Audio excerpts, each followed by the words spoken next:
كتير مننا بيعانوا من امراض واصابات صعبه وبيبقوا محتاجين عمليات كبيره، لكن بيفضلوا مستحملين الالم والمرض عشان مش قادرين على تكاليف العلاج، مع ان الحل سهل ومش هيكلفهم حاجه. عايزين بقى نتكلم عن الغرفه المركزيه لقوائم الانتظار. انا ما اعرفش بصراحه مبادره قوائم الانتظار دي واول مره اسمع عنها. ايه هي بقى مبادره قوائم الانتظار دي؟ ابتدت سنه 2019 ودي كانت بدايتها معموله عشان ننهي قوائم الانتظار. فكانت البدايه بتاعتها اتعملت على 9 فروع من الطب. سنه 2021 زودنا فرعين كمان بقى على 11 فرع، اللي هم زراعه الكبد، زراعه الكلى، زراعه القوقعه، القرنيات والعيون عامه، الحاجات العظم، القسطره المخيه والقسطره الطرفيه، قلب المفتوح والقسطره القلب. واحنا مشتركين في المشروع ده في حدود 480 مستشفى. ايه بقى الخدمات اللي بتقدمها مبادره قوائم الانتظار دي مثلا الناس للمواطن؟ مثلا عندنا احنا من 2019 حتى الان حوالي 2 مليون عمليه.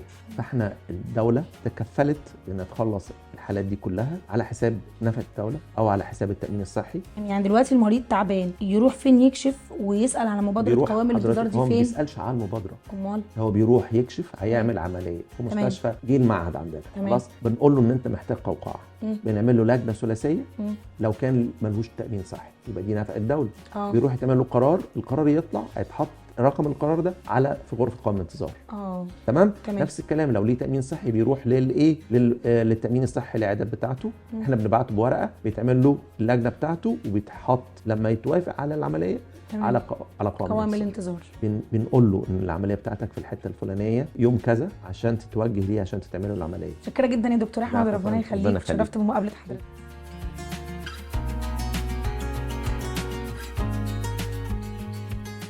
مالها مكة من ساعة ما اتولدت وراحوا يعملوا لها اختبار سمع. هي السمع قالت لي الصراحة يا بنتك ما بتسمعش.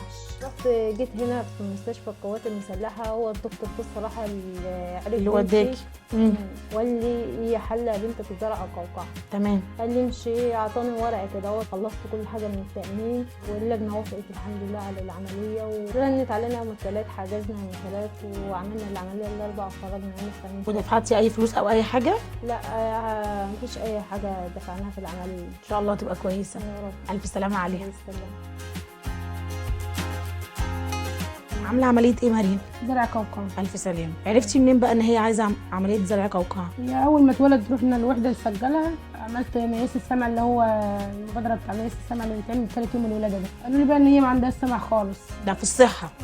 مشيت بقى في اجراءات القوقعه تبع التامين وعملت.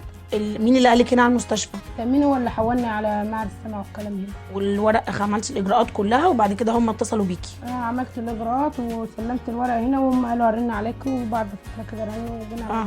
وفي رسوم او فلوس او اي حاجه دفعتيها؟ لا الصراحه ما دفعتش حاجه. ما دفعتيش حاجه؟ لا. شاكره جدا لحضرتك والف الف سلامه عليها. ان شاء الله تبقى كويسه وهتملى الدنيا كلام. امين باذن الله وهتسمع. ربنا يخليك. الف سلامه عليها. اديكوا شفتوا اجراءات سهله وبسيطه ومش هتغرموا اي فلوس عشان تعرفوا ان صحتكم غاليه على بلدكم. لو حد فيكم جرب المبادره يا ريت يحكي لي عمل ايه.